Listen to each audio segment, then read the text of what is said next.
সারা দেশে এখন উত্তেজনা চলছে। জানিয়ে দেব হাতে থাকা সর্বশেষ আপডেট বাংলা সংবাদ। প্রথমে এই সংবাদ শিরোনাম। রাজনীতি বাঁচলে দেশ বাঁচবে বলেছেন আদালতে পার্থ। এরপর জানিয়ে দিব পুরোদমে অফিস, রোববার কারফিউ থাকতে পারে যে সময়। এদিকে নাশকতাকারী যেই হোক ছাড় দেয়া হবে না বলেছেন স্বরাষ্ট্রমন্ত্রী। এরপর জানিয়ে দিব খালেদা জিয়াকে নিয়ে গুজব ছড়ানো হচ্ছে বলেছেন ফখরুল। আরও জানিয়ে দিব বিভিন্ন জেলায় কারফিউ শিথিল। সর্বশেষ জানিয়ে দিব সহিংসতার ঘটনার স্বচ্ছ ও বিশ্বাসযোগ্য তদন্ত চায় জাতিসংঘ। এতক্ষণ শুনছিলেন সংবাদ শিরোনাম, এবারে বিস্তারিত। তবে অনুরোধ থাকবে ভিডিওটিতে একটি লাইক করবেন এবং কমেন্ট করে জানিয়ে দিবেন কোন জেলা থেকে আপনি আমাদের এই ভিডিওটি দেখছেন। রাজনীতি বাঁচলে দেশ বাঁচবে বলেছেন আদালতে পার্থ। বাংলাদেশ জাতীয় পার্টির চেয়ারম্যান ও সাবেক সংসদ সদস্য ব্যারিস্টার আন্দালিব রহমান পার্থ বলেছেন, রাজনীতি বাঁচলে দেশ বাঁচবে। রাতারাতি একটা দেশ পরিবর্তন হয় না। দেশের চলমান রাজনীতির পরিস্থিতির কারণে একটা জেনারেশন রাজনীতি থেকে মুখ ফিরিয়ে নিয়েছে, যেটা কাম্য নয়। বৃহস্পতিবার 25শে জুলাই ঢাকার অ্যাডিশনাল চিফ মেট্রোপলিটন ম্যাজিস্ট্রেট সুলতান সোহাগউদ্দিনের আদালতে বনানীর সেতু ভবনে হামলার মামলায় রিমান্ড শুনানিতে এসব কথা বলেন তিনি। আজ বিকেল 3টার দিকে আন্দালিব রহমান পার্থ ও ব্যবসায়ী রেজাউল হাসনাত ডেভিডকে আদালতে হাজির করে ডিবি পুলিশ। এরপর মামলার তদন্তকারী কর্মকর্তা ডিবির পরিদর্শক আবু সাইদ মিয়া মামলার সুষ্ঠু তদন্তের স্বার্থে তাদের 10 দিনের রিমান্ডে নিতে আবেদন করেন। অপরদিকে আসামি পক্ষে রিমান্ড বাতিল ও জামিন চেয়ে শুনানি করেন আইনজীবীরা। শুনানি শেষে ঢাকার অতিরিক্ত চিফ মেট্রোপলিটন ম্যাজিস্ট্রেট মোহাম্মদ সুলতান সোহাগউদ্দিনের আদালত প্রত্যেকের 5 দিনের রিমান্ড মঞ্জুর করেন। শুনানির এক পর্যায়ে পার্থ আদালতকে বলেন, আলহামদুলিল্লাহ, রাজনৈতিক জীবনে অল্প সময়ে আল্লাহর রহমতে অনেক মানুষের বিশ্বাসের জায়গায় যেতে পেরেছি। আমাদের মতো যারা পজিটিভ রাজনীতি করে তাদের দেখে যেন আরও 10টা ছেলে বাংলাদেশের রাজনীতিতে আসে, এটাই চাওয়া। আমরা চাই দেশে আইনের শাসন হোক। রাজনীতি বাঁচলে দেশ বাঁচবে। রাতারাতি একটা দেশ পরিবর্তন হয় না। দেশের চলমান রাজনীতির পরিস্থিতির কারণে একটা জেনারেশন রাজনীতি থেকে মুখ ফিরিয়ে নিয়েছে, যেটা কাম্য নয়। এখন একমাত্র আল্লাহর ওপরই ভরসা। পুরোদমে অফিস, রোববার কারফিউ থাকতে পারে যে সময়। কোটা সংস্কার আন্দোলন ঘিরে সহিংসতা স্থবির হয়ে পড়ে দেশ। সাধারণ ছুটি ঘোষণা করে দেওয়া হয় কারফিউ। এরই মধ্যে পরিস্থিতি স্বাভাবিক হতে শুরু করায় কারফিউ শিথিল করে চলছে সরকারি বেসরকারি অফিস। তবে রোববার 28 জুলাই থেকে পুরোদমে শুরু হতে পারে সব অফিস এবং কারফিউ শুধু রাতে থাকতে পারে। বৃহস্পতিবার 25শে জুলাই সংশ্লিষ্ট মন্ত্রণালয় সূত্রে এসব তথ্য জানা গেছে। জনপ্রশাসন মন্ত্রণালয় সূত্রে জানা গেছে, দেশের অবস্থা স্বাভাবিক হওয়ায় কর্মকর্তাদের মাঝে স্বস্তি ফিরে এসেছে। রোববার পরিস্থিতির আরও উন্নতি হবে। এ কারণে পুরোদমে অফিস চালু করতে সমস্যা নেই। এ বিষয়ে জনপ্রশাসন মন্ত্রী ফরহাদ হোসেন বলেন, রোববার থেকে কিভাবে অফিস চলবে এ বিষয়ে আমার কাছে কোনো তথ্য নেই। এ সিদ্ধান্ত আরও পরে জানা যাবে। এদিকে স্বরাষ্ট্র মন্ত্রণালয়ের কর্মকর্তারা জানান, আশঙ্কা থাকায় কারফিউ আগামী 2-1 দিনের মধ্যে একেবারে উঠে যাওয়ার সম্ভাবনা নেই।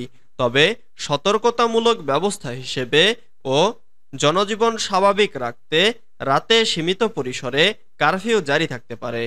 গত বুধবার স্বরাষ্ট্রমন্ত্রী আসাদুজ্জামান খান সাংবাদিকদের বলেছিলেন, সেনাবাহিনীর কাজ শেষ হলে দেশের পরিবেশ যখন ঠিক হবে সেনাবাহিনী তাদের কাজে চলে যাবে, কারফিউ প্রত্যাহার হবে এবং জনজীবন আবারও স্বাভাবিক গতিতে চলবে।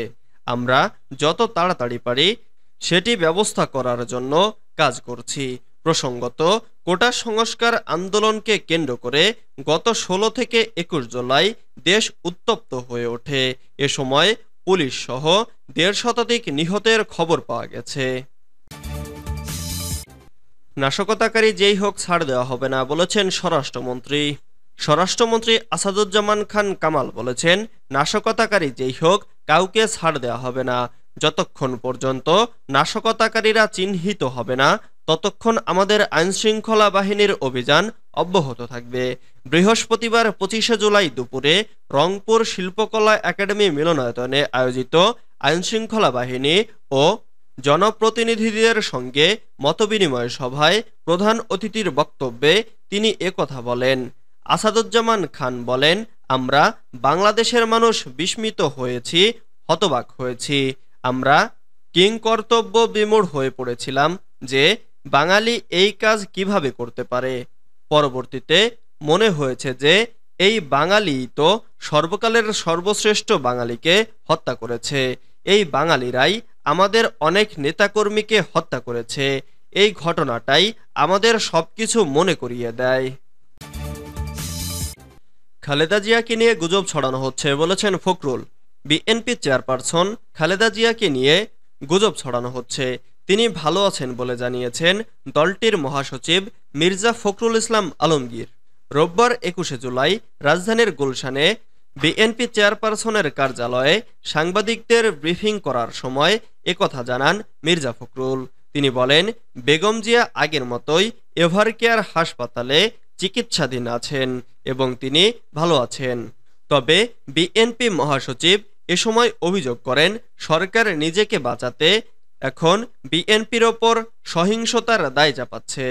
এদিকে কোটা সংস্কারের দাবিতে থাকা আন্দোলনকারীদের ক্লাসে ফেরার আহ্বান জানিয়েছেন প্রধান বিচারপতি ওবায়দুল হাসান। রোববার কোটা সংস্কার করে আপিল বিভাগের দেয়া রায়ের পর এ আহ্বান জানান তিনি। বিভিন্ন জেলায় কারফিউ শিথিল। কোটা সংস্কার আন্দোলনকে ঘিরে শুরু হওয়া সহিংসতার পর গত শুক্রবার রাতে জারি করা হয় কারফিউ। এরপর থেকে কিছুটা স্বাভাবিক হতে শুরু করেছে রাজধানী সহ দেশের সার্বিক পরিস্থিতি। এ অবস্থা আজ বৃহস্পতিবার ২৫শে জুলাই বিকেল ৫টা থেকে বিভিন্ন জেলায় কারফিউ শিথিল করা হয়েছে। বৃহস্পতিবার বিকেল থেকে বিভিন্ন জেলার প্রশাসক সূত্রে এ তথ্য জানা গেছে। এর আগে টানা ৫ দিন ধরে কারফিউ চলার পর গতকাল বুধবার ২৪শে জুলাই ঢাকা ও আশেপাশের কয়েকটি জেলায় ৭ ঘন্টার জন্য কারফিউ শিথিল করা হয়।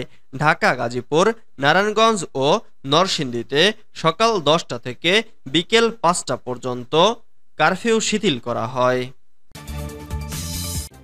সহিংসতার ঘটনার স্বচ্ছ ও বিশ্বাসযোগ্য তদন্ত চায় জাতিসংঘ। সম্প্রতি বাংলাদেশে ঘটে যাওয়া সব সহিংসতার ঘটনার স্বচ্ছ ও বিশ্বাসযোগ্যভাবে তদন্ত করা উচিত বলে মন্তব্য করেছেন জাতিসংঘের মহাসচিবের মুখপাত্র স্টিফেন ডুজারিক। বুধবার ২৪শে জুলাই জাতিসংঘ মহাসচিবের মুখপাত্রের কার্যালয়ের নিয়মিত প্রেস ব্রিফিংয়ে এক প্রশ্নের জবাবে তিনি একথা বলেন।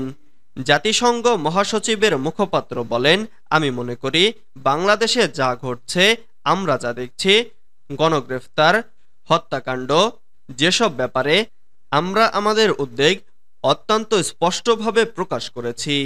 তিনি বলেন, মানুষের শান্তিপূর্ণভাবে বিক্ষোভ করতে পারার বিষয়টি খুবই গুরুত্বপূর্ণ, আর কর্তৃপক্ষের শান্তিপূর্ণ বিক্ষোভের অধিকারের নিশ্চয়তা দেওয়াটাই গুরুত্বপূর্ণ।